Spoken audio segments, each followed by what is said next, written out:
Dave here. I'm with Claire DeGraff. Claire, what is a mentor? Well, let me give you the background a little bit. For centuries, literally for as long as mankind has been around, young people have learned from their elders. And it used to be they worked side by side with their fathers, with other men, and they kind of grew up just observing and watching that. With the industrialized age and men going off to the factory and kids staying at home or going to school, we lost some of that. And so mentoring is essentially a fairly modern way of bringing that kind of spiritual maturity, life-on-life transfer from an older person to a younger person. How do you become a mentor? Well, yeah, you don't go to mentorship school to sign up to be a mentor. I think, at least it's been my experience, that if you live a life that other people admire, you'll find plenty of work. There will be younger people who give you a call and say, I'd like to spend some time with you. Almost never, nobody calls me and says, would you please mentor me? But they want to spend some time with me, and as we begin meeting and I sense that they're teachable and really want to learn, then I'll make a commitment to meet with them over an extended period of time. And so I've mentored maybe 3 or 4 dozen people, anywhere from a crisis in their life and mentoring them through that crisis, divorce, separation, unemployment, depression, for maybe a few months, to some as long as 15 years.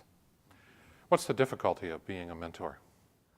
Well, I think time, for one thing, because there are far more men, at least that's my experience, who would like an older man to spend time with them than I have and most men have. And so that's one of those issues. With the breakdown of the family in the last number of years, divorce and that kind of thing, there are so few guys who have father figures in their life that they appreciate and respect, that they're desperately looking for somebody to give them some good answers. And so I think that's part of the difficulty. The second thing is managing their expectations. There's some people who want to talk to you every day, and there's some that maybe you meet with every few months. And so what I personally do is I will meet with somebody for a period of time, and then I'll give them an assignment and say, after you've done that, why don't you give me a call and let's talk about that. That tells me that they're serious about change and not just hanging out and having a good time. And so it puts some responsibility back on them, and then as I see they've been faithful in that, then we'll give them another assignment. So it isn't always very structured. I don't have a system for mentoring.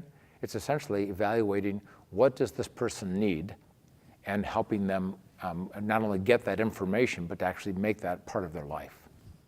What rewards have you seen from being a mentor? Oh, it's unbelievable. I have mentored kids in high school and college who are now married, and they'll come back periodically for, boy, I'm struggling with this, and what do I, and so they've seen me as kind of a father figure, and it's just unbelievably rewarding, because this is actually where the rubber meets the road. When you talk about following Jesus, I want to follow Jesus, and I want them to follow Jesus. I don't want people to really follow me. I want them to follow Jesus. So sometimes they begin following me. They want to be like Claire. I said, you need to shoot higher than that. You need to want to be like Jesus. And so I have to constantly redirect them back to that reality. Did you have a mentor? Well, I didn't have a formal one until I was about 31 years old. I had a scoutmaster who I learned leadership from, who I'm very grateful for, but there was no formal mentorship relationship. But when I first came to faith, I was clueless as to how this worked.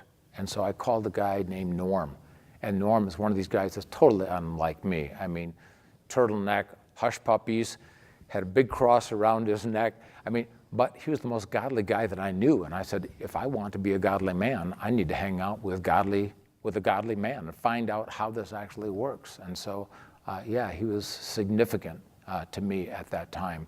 And he hung with me for about 4 or 5 years until he just said, you know what, I think you're on your own, and call me when you need me.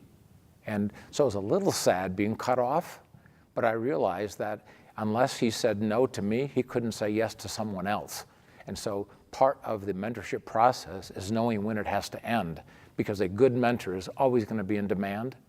And if we really care about the Christian community and not just us, a good mentor has to let people go so he can take on someone else. So I'm having to do that all the time.